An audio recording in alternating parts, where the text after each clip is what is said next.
бүйрекше дайындайық. Бұл жерде пияз және сарымсақ аршып алдым. Қазір осының бәрін ет тартқыштан өткізіп аламын. Фарш дайын. Тұздап, бұрыштап аламын. Енді сорпаның бетінің майын жылы сумен бір жұмыртқа қосып қамыр иледім. Қазір 5-10 минутқа жауып қойып, сосын қайтадан бір басамын. Ішіне фаршты салып, шектерін жабыстырып аламын. Одан кейін әдемілеп бүріп жинаймын.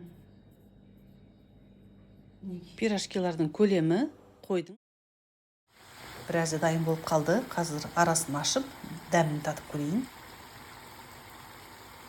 Жұмсақ, өте әдемі болып түсіп жатыр екен. Бұлардың ұсынылуы да ерекше. Осылай оттан ыстықтай түскен кезде үстіне сары майды ерітіп құйып, құдалардың алдарына қояды.